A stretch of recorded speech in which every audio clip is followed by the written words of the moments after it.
నమస్తే, నేను మీ వెంకట్.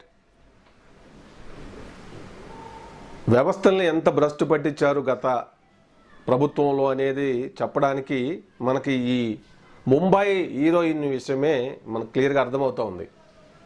కాదంబరి జత్వాల్ అనే ఈ నటి అసలు మన తెలుగు ఇండస్ట్రీకి కానీ ఏపీకి ఏ విధంగానూ సంబంధం లేదు.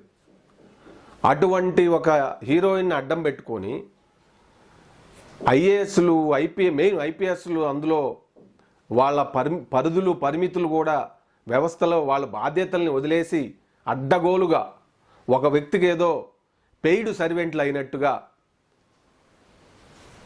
వ్యవహరించి యూపీఎస్సీ సర్వీసులు ఐపీఎస్ సర్వీసులకే మచ్చ తీసుకొచ్చినట్టుగా మనకు కనబడతా ఉంది.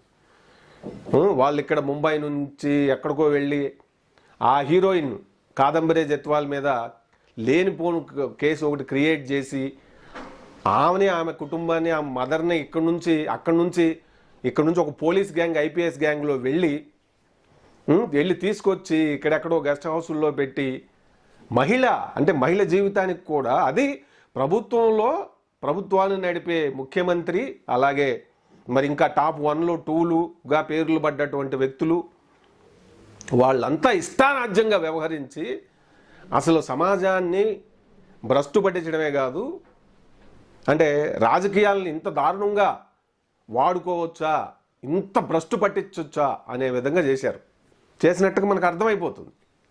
మీరు కాదంటారా?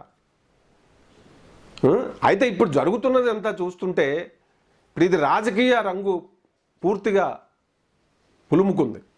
సో అది కాదు, మహిళకి ఇప్పుడు న్యాయం జరగటం అనేది ముఖ్యం, అంతే తప్ప దానిని అడ్డం పెట్టుకుని రాజకీయపరమైనటువంటి కక్షలో కార్పణ్యాలు తీర్చుకోవడం అనేది సమస్య కాదు, అది పరిష్కారం అయితే కానే కాదనేది మనకిప్పుడు అంటే సమాజంలో వినిపిస్తున్నటువంటి మాట.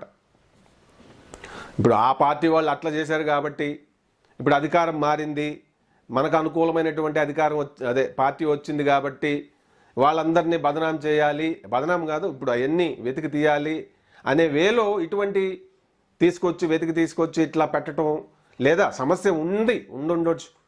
ఫైనల్గా ఏమవుతుంది మరి, ఇప్పుడు రాజకీయాన్ని ఎంత భ్రష్టు పట్టించారు అనేది ఇప్పుడు ఆల్రెడీ వారానికి ఒక కేసు బయటపడతా ఉంది. వైఎస్ఆర్సీపీ పార్టీ 2019 నుంచి 2024 వరకు వాళ్ళ పరిపాలనలో మాజీ ముఖ్యమంత్రి జగన్ రెడ్డి గారి పరిపాలనలో వ్యవస్థల్ని ముఖ్యంగా ఐఏఎస్ ఐపీఎస్ఎల్ని రోజువారీ జీతగాళ్లగా మార్చుకున్నటువంటి పరిస్థితి, వీళ్ళు కూడా అత్యున్నతమైనటువంటి ప్రభుత్వ సర్వీసులలో ఉండి ఒక బానిసత్వానికి వాళ్ళు లోనవటం, ఆ వ్యవస్థలకే మాయని మచ్చ తేవటం. కొంతమంది ఎవరైతే ఆ ప్రభుత్వంలో అట్లా ఇన్వాల్వ్ అయి చేశారో ఐఏఎస్లు ఐపీఎస్లు, అది మాయని మచ్చ అనమాట. అటువంటి వాళ్ళ వల్ల వ్యవస్థలకు ప్రమాదం తప్ప ఏ విధమైనటువంటి ప్రయోజనం ఉండదని చెప్పడానికి వీళ్ళు ఉదాహరణలు. మరి ఈ హీరోయిన్ని అడ్డం పెట్టుకొని ఎవరికో ఏదో మేలు చేయటం కోసం ఆమె కుటుంబాన్ని లేనిపోను కేసులు పెట్టి భయపెట్టించి ఎటువంటి అంటే మహిళల పట్ల వాళ్ళకి ఏ విధమైనటువంటి గౌరవ మర్యాదలు లేవు అని అనేక సంఘటనలు పదే చాటుతూ ఉన్నాయి. అది విజయసాయిరెడ్డి గారి ఎస్టీ మహిళ శాంతి విషయంలో కావచ్చు, మరి దువ్వాడ శ్రీను గారు, ఆయనకి పెళ్ళయింది, 2 పిల్లలు ఉన్నారు, ఒక పెద్దమ్మకి పెళ్ళైపోయింది, అయినా సరే న్యాయాన్ని చట్టాన్ని గౌరవించడం లాంటిది ఏం లేదు. అంటే వాళ్ళిద్దరి మధ్య భార్యాభర్తల మధ్య అభిప్రాయ భేదాలు వస్తే మరి లీగల్గా విడిపోవాలి కదా, విడిపోయి డివోర్స్ తీసుకున్న తర్వాత ఆయనకు నచ్చిన వాళ్ళతో ఉండొచ్చు. అది లేదు, అంటే ప్రజాప్రతినిధులు అయి ఉన్నారు వాళ్ళు.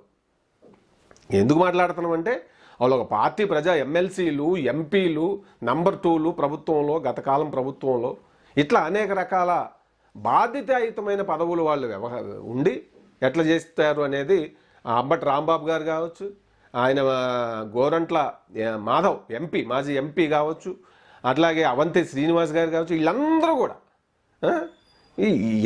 ఎటువంటి వాళ్ళని వాళ్ళు జగన్ గారు ఎంచుకుంటాడు, ఆయన మనస్తత్వం ఏంటి అని చెప్పడానికి ఇవన్నీ ఉదాహరణలు.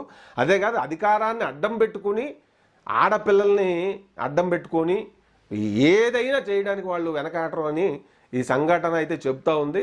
అయితే ఇందులో రాజకీయ పరమైనటువంటి ఇది కంటే కూడా ఆ నటికి జరిగినటువంటి అన్యాయానికి బాధ్యులైన వాళ్ళని కఠినంగా శిక్షించాల్సినటువంటి బాధ్యత ఇప్పుడు కూటమి ప్రభుత్వం పైన, చంద్రబాబు నాయుడు గారి ప్రభుత్వం పైన ఉంది, ఎన్డీఏ కూటమి పైన. అలా కాకుండా కేవలం ఈ రాజకీయపరమైనటువంటి కక్షలు కార్పణ్యాలకి వాడుకోవటం అనేది అది సమాజం కూడా గమనిస్తుంది.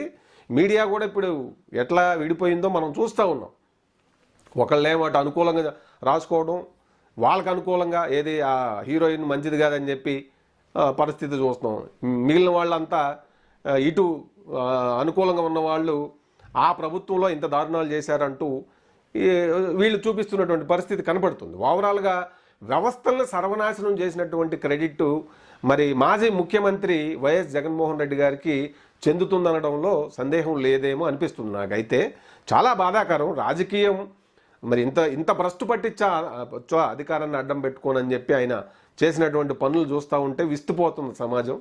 సో మొత్తం మీద అయితే ఈ కాదంబరి జత్వాల్ అనే హీరోయిన్, బొంబాయికి చెందిన హీరోయిన్ పైన మరి ఇంత హింస జరిగిందా, ఇంత భయానకమైనటువంటి ఇది జరిగిందా అనేది అది భయభ్రాంతులకు గురి చేస్తుంది. అటువంటి వాళ్ళని ఎన్నుకుంటే ఎప్పుడైనా ఏం జరుగుద్దని చెప్పడానికి తెలుగు ప్రజలకు ఒక పెద్ద సంఘటనగా అయితే ఇది కనబడతా ఉంది. నిజంగా ఈ హీరోయిన్ని హింస పెట్టిన వాళ్ళందరికీ బాధ్యులైన వాళ్ళు ఎంత పెద్ద పదవిలో ఉన్నా సరే మరి మహిళా రక్షణ విషయంలో కూటమి ప్రభుత్వం చిత్తశుద్ధిగా ఉంటుంది అనేది నిరూపించుకోవాల్సినటువంటి బాధ్యత అయితే ఉంది.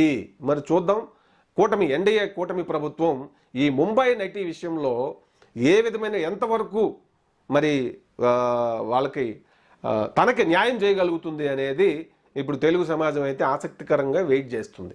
Let's wait and see what will happen.